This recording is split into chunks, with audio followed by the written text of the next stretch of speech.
Everybody got me? I thought our atmosphere was great. The energy level and was high, and you could definitely feel the excitement and the passion for from our fans for a night game, and to get back in that stadium was incredible. You could just feel it. You could feel it from the time that we unloaded and through Hog Walk all the way through. Was just an incredible environment.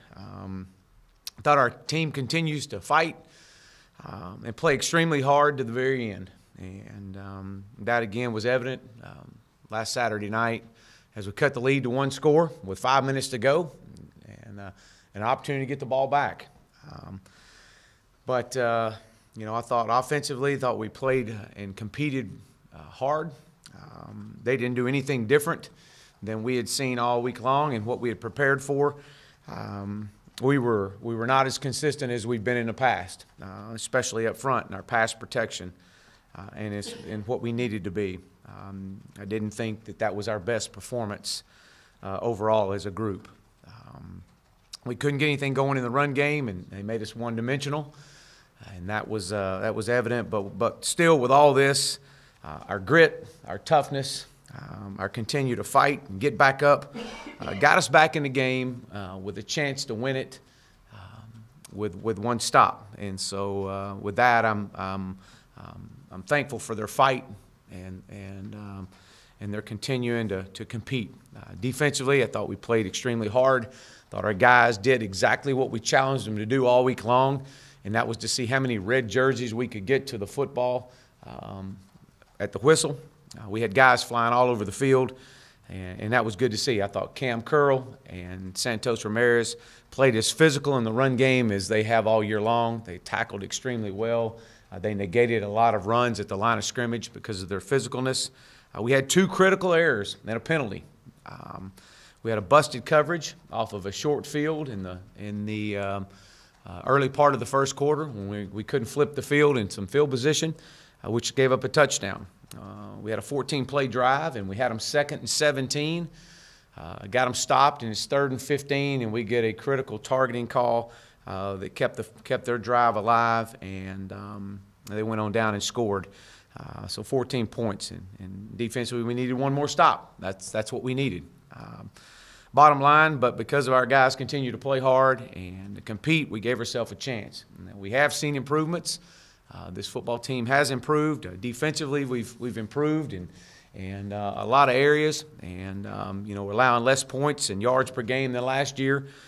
Our sacks are up. I think we've got 26 sacks this year, and we had 12 last year.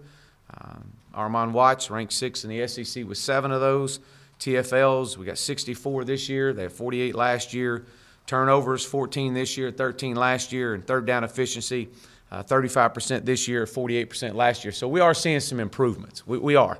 And I'm very proud to see some progress that's being made and to see the fight that these guys are continuing to give. We got a tough road test. It'll be our first true road game since September 22nd. So getting back out on the road, we got a tough opponent. Mississippi State, Coach Moorhead has done a great job there. They got a lot of returning starters. Matter of fact, the majority of their team is returning. The defense is as good as advertised, number 1 in the SEC. It's the fastest overall defense that we've seen. Extremely aggressive. They are very pressure oriented. And you can tell that by the number of turnovers that they've created. They pressure from all angles. They're the top pass. They got the top pass rusher in the league, and Montez Sweat, which is he's a dynamic player and very disruptive. Offensively, led by senior quarterback Nick Fitzgerald, which has done a great job for him. Leads the SEC, all-time rushing quarterback leader in the SEC. A lot of his runs are off RPOs, and they're downhill. A lot of power, a lot of counter with him, but he's very efficient. And when he has to throw the football, he's very effective and does some really good things there. They do a good job of protecting the football. So we've got our work cut out for us, and guys were back in here last night, and coming back to work, and that's always encouraging to watch these guys come back in here and get ready to get back out on that field. So with that, I'll open up. Raise your hand. We'll get a mic to you. Coach, what's the latest with Rakeem Boyd and any other injuries? Yeah, Rakeem was out there yesterday in Green, so we anticipate him being back. Devois was actually in Green yesterday, running around, going through workout. We're anticipating him being back as well. So, and Devion, we expect him to be back. Chad, I know Van Malone, who's your coordinator at SMU, is an analyst there at Mississippi State now. Just what impact do you think that could have? Because he obviously knows you guys really well. Do you have to change signals or adjust, or just how does that impact your preparation? Well, yeah, Van was with us and at SMU, and a great coach, and does a great job, and been around this game for a long time, and very knowledgeable. And yeah, well, there'll be some things that we'll change up and be different with, but overall, you are who you are at this point in time of the year, and you just got to go and execute. On the Joe Moorhead offense, do you guys have to go back and study what he was doing at Penn State and like that, or simply based on this year because he's fitting Fitzgerald and those guys into what he's doing? Yeah, I think it's more of that. And I think he's done a good job of adapting to the personnel that he has, and he's always been very innovative offensively everywhere he's been. And it's no different here. You're seeing some really innovative quarterback runs, and taking advantage of Nick. And Nick is sees it well. Has got a lot of snaps underneath him, and understands the game. What kind of problems does a big running quarterback, I guess more like a big tailback, present to a defense? And also Deion Edwards, what's his status? Yeah, we got Deion. Deion is back out there yesterday in Green. It was an ankle, and so we anticipate him being all right. From just a run game standpoint, when you're able to run your quarterback, you really create an extra gap there when you do that. He's big, he's physical, he's downhill, and he's got really, really good speed as well. So we've got to do a good job of tackling and being gap sound in everything we do. And again, there's always a throw off of it, whether it's a throw in the flat or a vertical throw. He's really, we say he's really patient as he gets into his run game. State's known for the cowbells, and by rule they're not supposed to ring them once I guess the center gets over the ball, but it's pretty irritating if you've never been there. Have you ever experienced that, and do you pipe in cowbells, or what's your take on the whole cowbell thing? Well, I haven't been there. I've heard about the environment, and I'm sure it'll be loud, and we'll definitely prepare our players for every environment we go into. And so but yeah, I definitely believe that it's everybody that I've talked to says that the cowbells are pretty loud. So with CJ, he was targeted I think 14 times, and maybe no one else had more than 5. Is that a good thing, or you want to broaden out more? How would you? Well, I think some of it, probably the game dictated a lot of that. We were trying to get the bigger body guy matched up as much as we could, especially down in the red zone and in some short yardage when we could. I think you always like to distribute the ball, all over the field as much as you can. But but we were definitely trying to get the ball to him in some of the red zone calls.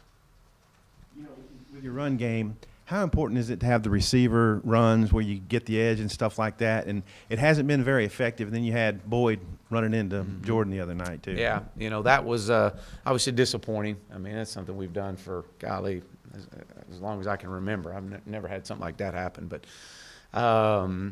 their defensive end did a great job of charging up the field, which caused Jordan to deepen his path, and Rakeem stepped out in front of him. So that's unfortunate. But we've got it. You want to get to the edge. You got to get the ball outside.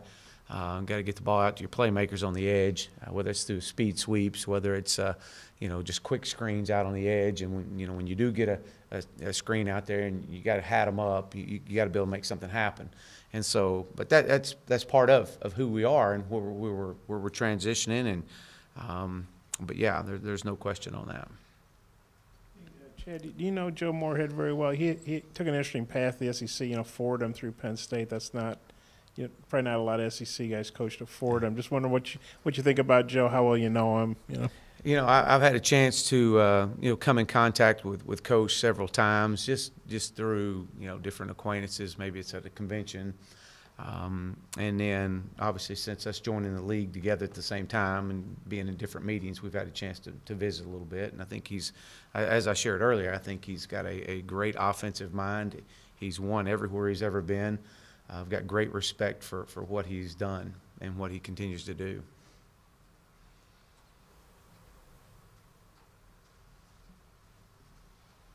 You guys have any evaluation days left in this period, and also your plans on finishing this recruiting class out? Yeah, we do. We do have some, and we'll use those up, you know, now through over the next, I guess, the next week and a half. And then as far as finishing up our recruiting class, you know, we won't be finished with this recruiting class until, you know, February signing day, essentially. So we're constantly recruiting. It was extremely impressive, the amount of recruits and that we had on campus this past Saturday for the game, and for them to see that environment and our fans was very special. You know, we had some very elite players on campus, and it was impressive to see. You mentioned Austin Cantrell after the game, and I know Gerard Barnes has already decided to leave. Also, is there anyone else that has notified you already that they've decided to leave? That'll be something we'll probably talk about after the season's over with.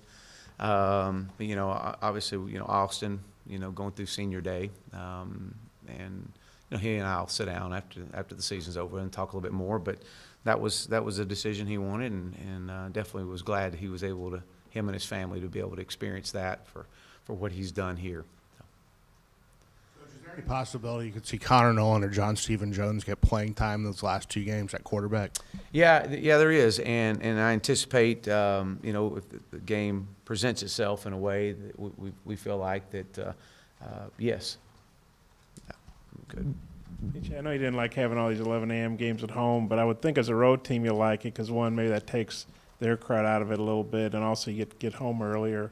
How do you feel about an 11 a.m. game on the road as opposed to one at home? Well, we've definitely been used to 11 a.m. games, so we know how to respond to that. So our guys are going to get up and be ready to go. But you know, it's really it's irrelevant at this point. We're gonna get up and be excited about this opportunity we've got in front of us, and 11 o'clock, and get our guys. The one good thing about 11 a.m. game, you don't have to sit around the hotel all day. So these guys will get up. We'll do all our meetings here Friday and get on the plane, travel, and get up and get ready to go Saturday morning. Oh, yeah. Yeah, absolutely, especially coming on into a short week the next week. Cornelius kind of back in the swing again. Was part of that just his getting over his injury that took him so long to kind of play like he was capable? Well, I think there's a combination of a lot of things that played into that. I think he's, you know, definitely getting back out there and being healthy helps. You know, and you know, the way that they were playing coverage and being able to get him open up underneath, I think there was just a lot of things that weighed into that. But definitely his health has helped him. What else? Questions for Coach Morris? All right, thank you.